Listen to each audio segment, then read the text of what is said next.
Au milieu du siècle, il y avait deux athlètes très populaires au Québec. Maurice Richard, bien sûr, mais aussi le lutteur Yvon Robert. Celui-ci est presque tombé dans l'oubli, le sport de la lutte aussi, même si ceux qui ont connu le début de la télévision n'oublieront jamais la popularité des soirées de lutte animées par Michel Normandin. C'est que la lutte est devenue un spectacle de burlesque, disent ceux qui s'en sont détachés. Mais c'est pas tout le monde. Il existe 3 fédérations de lutte, peut-être 4 selon certaines, enfin qui regroupent une centaine de lutteurs qui s'offrent en spectacle un peu partout au Québec. Par exemple, ici, à Saint-Césaire, au sud de Montréal, sur ce terrain, on avait érigé une arène pour un gala en plein air. Ailleurs, ça se fait dans un sous-sol d'église. Et ça marche. Le public s'amuse pour pas cher, surtout quand il y a une pleine lune pour vous exciter les sens.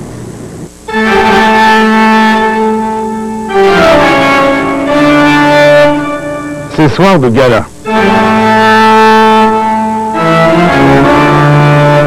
L'arène est prête, les câbles bien tendus.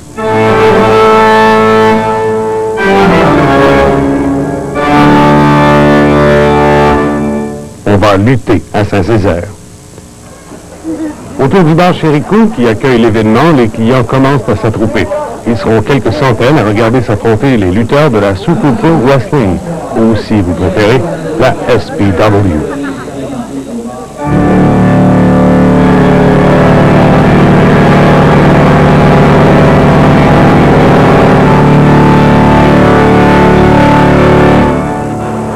À l'ombre des clochers de l'église de la Nativité à Montréal se prépare une autre soirée culte.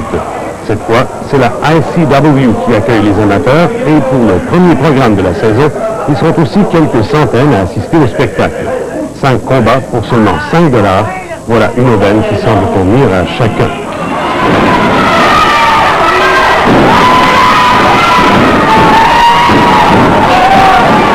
En ouverture, un combat royal.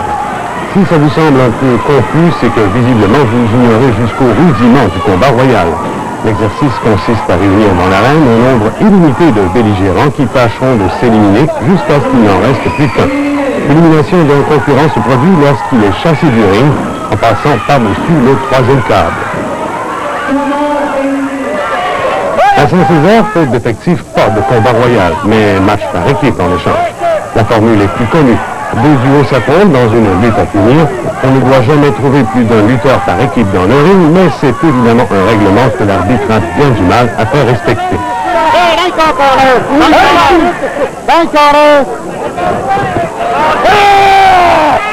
Et bien sûr, il y a le combat à 1 contre 1. 2 hommes qui vont sous les yeux d'un public captif mesurer leur force et se livrer au combat dont seul le plus rusé, le plus habile, le plus déterminé sortira vainqueur. Et pour qu'un tel duel génère un maximum d'enthousiasme, que faut-il? Allez, que faut-il, je vous le demande?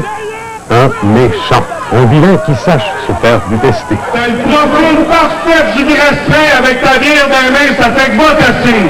Il faut un certain talent pour arriver à se faire haïr en un rien de temps. Certains d'entre vous ont peut-être un collègue de travail qui possède de telles attitudes, mais ça ne suffit pas. À la ICW, Serge Proulx se spécialise depuis des années dans le rôle du vilain. Il le joue même avec une conviction dérangeante.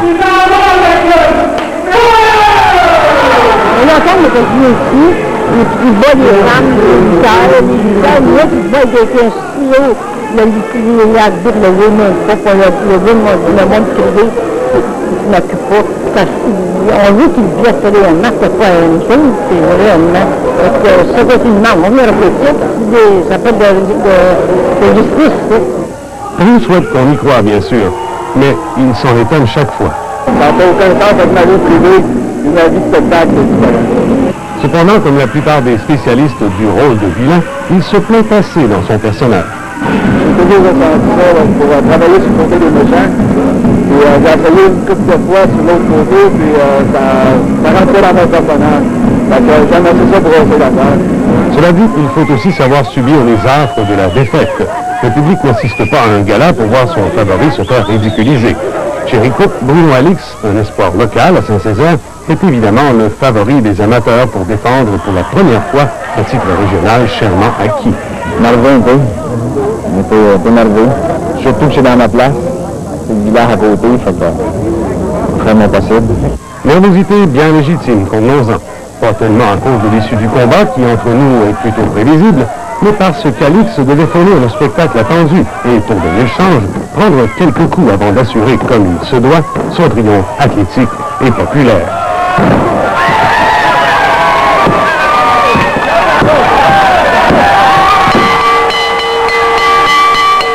Et c'était d'autant plus important que pour les organisateurs, sur le plan promotion, les sports locaux vont de l'or. Parce que partout ce qu'on voit, ce qui compte, c'est d'emmener un lutteur local. Si on a des locales, c'est sûr qu'il y a plus de monde, les gens sont plus intéressés, ils viennent voir ça souvent par intrigue parce qu'ils se disent « Ah, c'est pas comme à la télévision », mais ils s'aperçoivent qu'au Québec, il y a du monde qui sont capables de lutter. La SPW comptait exceptionnellement sur plusieurs lutteurs locaux pour son programme. Du nombre, Martin Lamarche, un membre de l'équipe de lutte olympique canadienne, qui s'est pris d'affection pour le volet professionnel de son sport. À l'état amateur, j'étais déjà assez comme rappelé show-off. J'ai toujours aimé faire monter le monde, puis depuis que j'ai commencé cette lutte-là, mais là, on pourrait dire que je tripe encore plus parce que le monde, je réussis à me faire aimer. Parce que moi, c'est le monde que je trouve mon fun. Le spectacle profite amplement des qualités athlétiques de Martin Lamarche. Il réussit des mouvements que plusieurs de ses collègues, plus lourds, moins agiles, seraient bien incapables d'exécuter. Et il ne craint pas d'en mettre et d'en remettre pour plaire à la foule. Parce que plaire à la foule, la faire réagir dans un sens ou dans l'autre, c'est un peu le salaire des lutteurs. Ça fait chaud au gaz, c'est une sensation unique d'après moi, assez fort. Quand tu es dans l'arène, tu changes de personnalité, tu n'es plus toi-même, c'est le monde qui... C'est un feeling, c'est quasiment une drague.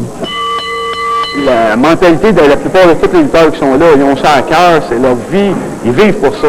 C'est un défoulement complet, l'agressivité, on la sort là. Je ne peux pas te la définir, la sensation qu'on ressent, si tu n'as jamais fait de lutte, tu ne peux pas le ressentir. Le contact, j'aime ça, j'aime l'ambiance, j'aime ça. C'est là-dedans, le cœur. Annie Tourangeau a 21 ans. Faute d'opposante valable, elle se retrouve souvent confinée au rôle de gérante et de femme de coin, si on peut féminiser l'expression. J'adore les matchs de filles, mais parce qu'il manque de filles, un peu beaucoup de filles. Comme ça, je te le dis, c'est dur, fait que les filles, ils viennent, mais ils lâchent aussi vite. La lutte est un monde d'hommes, cependant. Outre le rôle stéréotypé de la belle d'arène, il y a peu de place pour les femmes. Je trouve ça tous les jours. C'est sûr que c'est dur de faire émotionnellement. C'est pas tous les hommes qui ont accepté que les filles soient dans la lutte. Au début, j'étais une des premières. J'ai eu de la misère, pas juste physique, émotionnelle. J'ai broyé pendant un an, puis c'était dur. Avec autant de passionnés, pas étonnant que la lutte survive au Québec. Mais c'est la fédération américaine, la toute-puissante World Wrestling Federation, qui monopolise toute l'attention sur le plan médiatique. Pour certains, elle est le paradis. Je pense que tous les lutteurs voudraient monter, mais c'est l'accès qui est difficile un peu. Les Américains sont très très forts. C'est sûr qu'on a peut-être le goût d'y aller. Pour d'autres, c'est l'enfer. Ce qui a marqué la lutte, c'est la WWF avec le spectacle. Au Québec, ça l'a complètement fait diminuer en bas.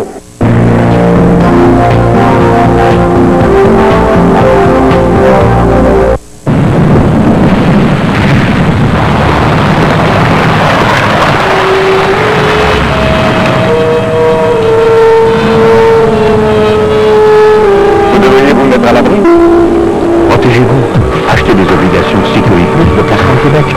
Rendement supérieur, flexible puisque remboursable 2 fois par année et garanti par le gouvernement du Québec. C'est payant de se mettre à l'abri. C'est dans notre intérêt. À tous. L'agence.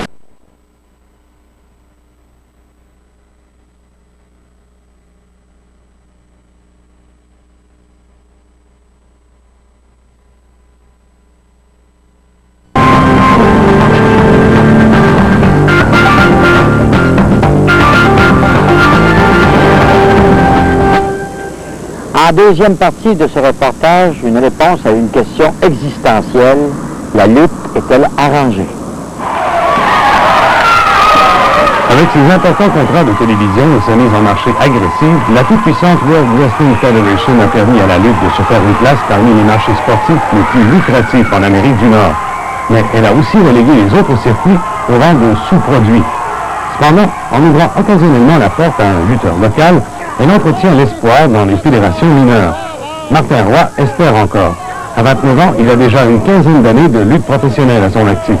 Il parcourt la province pour des salaires avoisinant 200 $ par combat et il doit lui-même assumer ses dépenses. D'autres ne touchent même pas de salaire.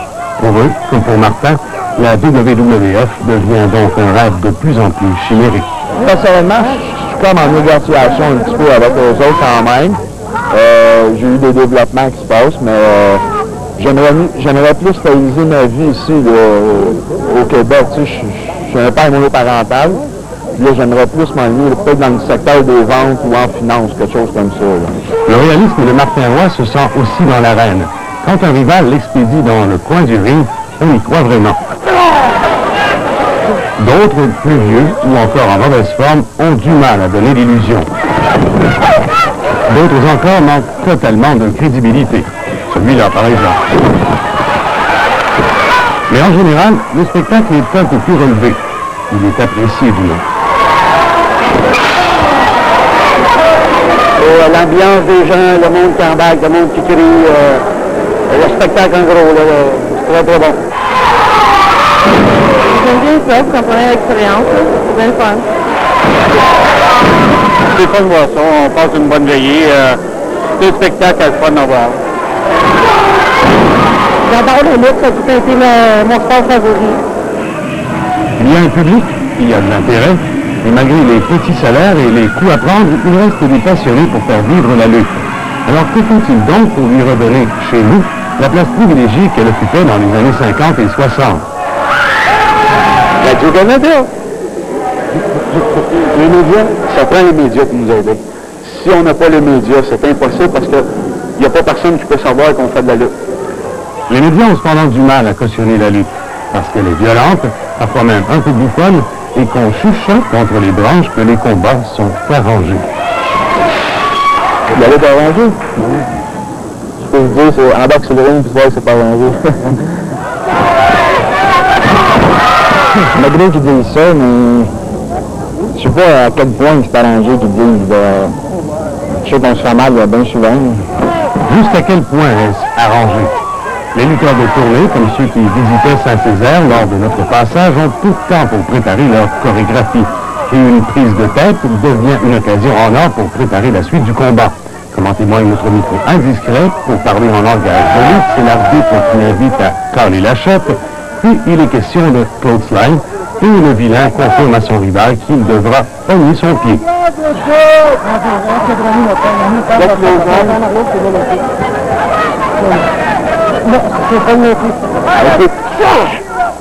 Et maintenant, voyez ce que ça donne.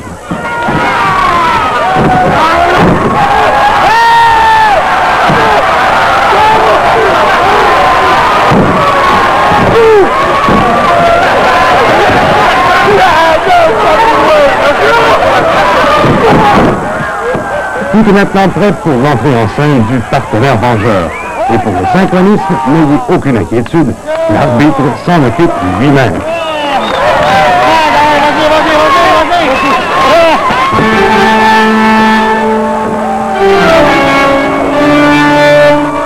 Alors, les vilains vont souffrir. Et comble de rectitude politique, le héros vengeur incarne un autochtone.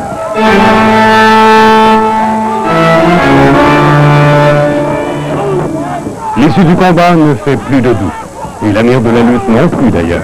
En ville ou en province, à Montréal ou à Saint-Césaire, la lutte trouvera toujours le moyen de s'arranger.